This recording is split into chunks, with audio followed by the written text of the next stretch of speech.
یہی معمہ میری سمجھ میں نہیں آ رہا تھا کہ اگر نتالیہ یہ اسیبی لڑکی نہیں ہے تو پھر کون ہے، اور اسیبی لڑکی مجھے اس کرسچین قبرستان کی خانقاہ میں چھوڑنے کے بعد کہاں چلی گئی تھی۔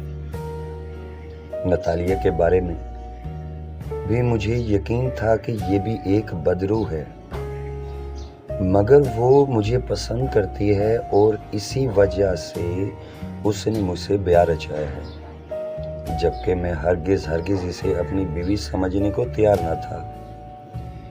اس نے جو میرا انڈین پاسپورٹ بنوا کر میری جیکٹ کی جیب میں ڈال دیا تھا، اس کی وجہ سے میں ایک نئی مصیبت میں گرفتار ہو کر لاہور کے تھانے کے حوالات میں بند کر دیا گیا تھا۔ یہ لوگ مجھے بھارتی جاسوس سمجھنے میں حق بجانب تھے، کیونکہ ایک تو میرا پاسپورٹ انڈیا کا تھا، دوسرے پاسپورٹ پر میری تصویر کے نیچے میرا ہندو نام پرکاش کھنہ لکھا ہوا تھا۔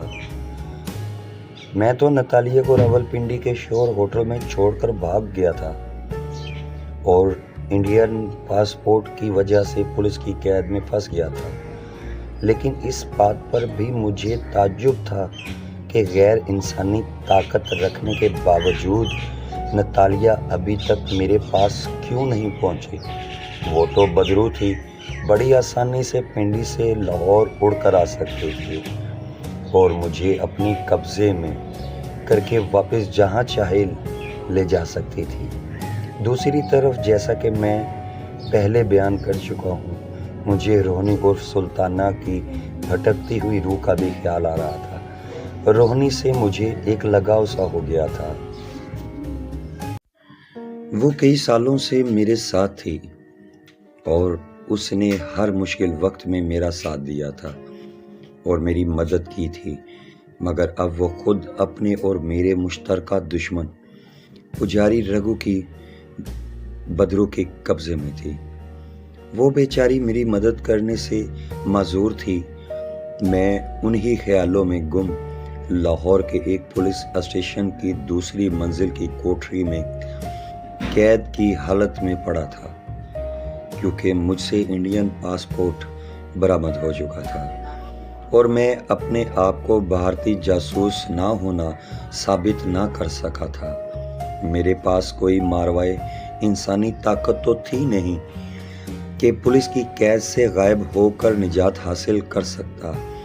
روہنی بھی میری مدد کو نہیں پہنچ سکتی تھی، وہ دشمن رگھو کی قید میں تھی اور اسے خود مدد کی ضرورت تھی۔ رات ہو گئی تھی، کوٹری ایک قسم کی حوالات ہی تھی۔ دروازہ لوہے کی سلاخوں والا تھا، جس کے باہر ایک مسلح کانسٹیبل پہرا دے رہا تھا۔ کوٹری میں کوئی بتی نہیں لگی ہوئی تھی، اگر کوئی بلب لگا ہوا بھی تھا تو وہ نہیں جل رہا تھا۔ کوٹری کے باہر برآمدے میں ایک بلب روشن تھا، جس کی روشنی سلاخوں میں سے گزر کر کوٹری میں مجھ پر پڑ رہی تھی۔ رات شاید آدھی ہو گئی تھی۔ تھانے کے آگے سے گزرنے والی سڑک بھی خاموش تھی۔ کبھی کوئی موٹر کار یا کوئی ٹانگا گزر جاتا اور پھر وہی خاموشی چھا جاتی۔ ابھی تک مجھے قیدیوں والے کپڑے نہیں پہنائے گئے تھے، کیونکہ ابھی میں حوالات میں ہی تھا اور دوسرے دن پولیس نے مجھے عدالت میں پیش کر کے میرا ریمانڈ لینا تھا۔ اس ریمانڈ کے دوران مجھ پر باقاعدہ پوچھ گچھ ہونی تھی اور ظاہر ہے کہ مجھ پر تشدد بھی کیا جانا تھا۔ میں ایک تکلیف دہ چکر میں پھنس گیا تھا اور اس کا انجام 10-12 سال قید ہی ہو سکتا تھا، یعنی مجھے 10-12 سال جیل میں رہ کر بسر کرنے تھے، جس کے خیال سے ہی مجھے وحشت ہونے لگی تھی۔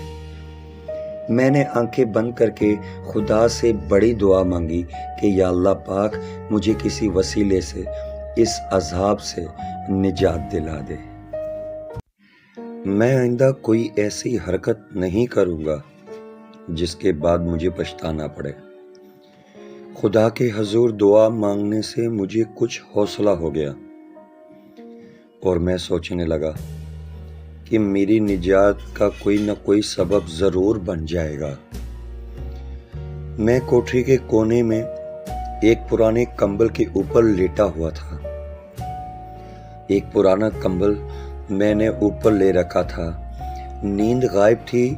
دروازے کی سلاخوں کے باہر پہلا مسلح کانسٹیبل جا چکا تھا۔ اس کی جگہ دوسرا کانسٹیبل ڈیوٹی دینے آ گیا ہوا تھا۔ وہ رائفل کاندھے سے لٹکائے کھڑا تھا۔ اتنے میں مجھے فضا میں ایک مانوس سی خوشبو محسوس ہوئی۔ میں ٹھٹک سا گیا۔ یہ خوشبو مجھے اس وقت آئی تھی جب میں نے روہت گڑھ جھانسی کے پرانے قلعے کے ویران محل میں سے روہنی کی روح کو مرتبان سے آزاد کیا تھا۔ تو کیا روہنی کوٹری میں موجود ہے؟ اس خیال سے میں آہستہ سے اٹھ کر بیٹھ گیا اور بڑے غور سے کوٹری کے چاروں طرف دیکھنے لگا۔ کوٹری خالی اور سنسان پڑی تھی۔ خوشبو برابر آ رہی تھی۔ یہ روہنی کی ہی خوشبو ہو سکتی تھی۔ خوشبو مدھم تھی، جیسے دور سے آ رہی ہو۔ پھر خوشبو گہری ہونے لگی، جیسے دور سے قریب آ رہی ہو۔ میں دیوار سے لگ کر بیٹھ گیا۔ کانسٹیبل نے سلاخوں میں سے مجھ پر نگاہ ڈالی اور یہ دیکھ کر کہ میں اٹھ کر بیٹھ گیا ہوں، منہ دوسری طرف کر لیا۔ اس لیے فکر کرنے کی ضرورت کی بات نہیں تھی۔ قیدی کوٹری میں موجود تھا۔ اب خوشبو مجھے بڑے قریب سے آنے لگی۔ میں چوکس اور ہوشیار ہو کر بیٹھا تھا۔ مجھے لگتا تھا کہ یہ خوشبو روہنی ہی کی ہے، تو وہ اس وقت کوٹری میں میرے پاس موجود ہے۔ مجھے اپنے قریب ہی کسی کے ریشمی کپڑوں کی سرسراہٹ سنائی دی۔ میں بالکل ساکت ہو گیا۔ پھر کسی نے میرے کندھے پر ہاتھ رکھ دیا۔ اس ہاتھ کی نرمی اور محبت بھرے احساس کو میں نے فوراً پہچان لیا۔ یہ روہنی کا ہاتھ تھا۔ وہ کوٹری میں آ چکی تھی، مگر میں اسے آواز دے کر بلا نہیں سکتا تھا۔ پھر میرے کان میں روہنی نے سرگوشی سنا دی۔ شیروان، فکر نہ کرو، میں تمہاری مدد کو آ گئی ہوں۔ میں نے سرگوشی میں کہا، روہنی، او روہنی، کیا یہ تم ہو؟ ہاں، روہنی نے سرگوشی کی، میں تمہاری روہنی یعنی شہزادی سلطانہ۔ میں نے سرگوشی میں کہا، خدا کا شکر ہے کہ تم رگھو پجاری کی قید سے آزاد ہونے میں کامیاب ہو گئی۔ روہنی نے سرگوشی میں کہا، یہ لمبی کہانی ہے، پھر سناؤں گی۔ اس وقت میں تمہیں یہاں سے نکالنے آئی ہوں۔ گارڈ کانسٹیبل نے شاید ہماری سرگوشی کی آواز سن لی تھی یا اسے کوئی شک پڑ گیا تھا۔ اس نے سلاخ میں سے جھانک کر مجھے دیکھا اور پوچھا، تم کس سے باتیں کر رہے ہو؟ میں نے کہا، اگر میں کسی سے باتیں کر رہا ہوں تو دوسرا آدمی تمہیں نظر آ جانا چاہیے تھا، مگر تم دیکھ رہے ہو کہ کوٹری میں اکیلا ہوں۔ گارڈ نے غور سے کوٹری میں چاروں طرف دیکھا، پھر باہر سے سوئچ آن کیا اور کوٹری کا بلب روشن ہو گیا۔ وہ بولا، مگر یہ آواز کیسی آ رہی ہے؟ میں نے کہا، میں اپنے آپ سے باتیں کر رہا ہوں۔ گارڈ نے مجھے ڈانٹ کر کہا، اس کی کوئی ضرورت نہیں، خاموشی سے لیٹ جاؤ۔ روہنی نے میرے کان میں سرگوشی کی، اس کو معلوم ہی نہیں ہے کہ تم ابھی کوٹری سے غائب ہونے والے ہو، پھر تو اس کی حیرانگی دیکھنے والی ہوگی۔ میں نے روہنی سے کہا، جو کرنا ہے خاموشی سے کرو تاکہ یہاں سے ایک بار نکل جائیں۔ میری سرگوشی کچھ اونچی ہو گئی تھی۔ ڈیوٹی گارڈ نے چونک کر میری طرف دیکھا اور بولا، تم پھر باتیں کرنے لگے؟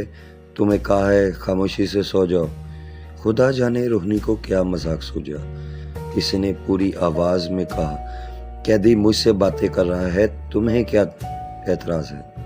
ایک عورت کی آواز سن کر ڈیوٹی گارڈ کانسٹیبل نے چپ کر میری طرف دیکھا۔ یہ کون تھا؟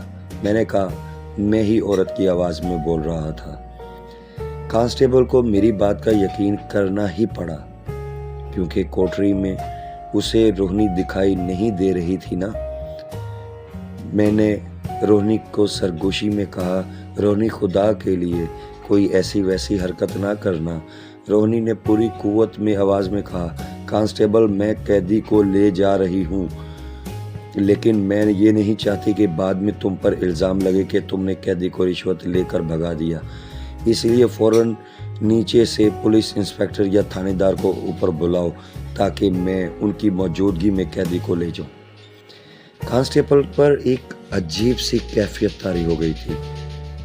وہ ایک عورت کی آواز سن رہا تھا، مگر کوٹری میں عورت موجود نہیں تھی۔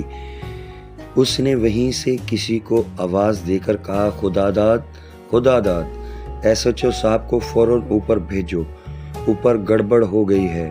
نیچے ایک شور سا سنائی دیا۔ میں نے روہنی سے اپنی پوری آواز میں کہا، روہنی یہاں سے نکل چلو، اس کی ضرورت نہیں۔ روہنی نے کہا، شیروان میں تمہیں لے کر غائب ہو گئی تو اس کانسٹیبل پر مصیبت آ جائے گی، یہ معطل ہو جائے گا۔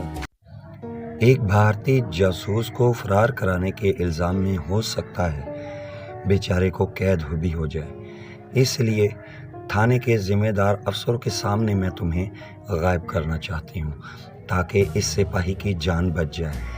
کوٹری میں سے عورت کی آواز سن کر کانسٹیبل آنکھیں پھاڑ پھاڑ کر کوٹری میں دیکھ رہا تھا اور اس نے رائفل اپنے ہاتھوں میں سیدھی کر لی تھی۔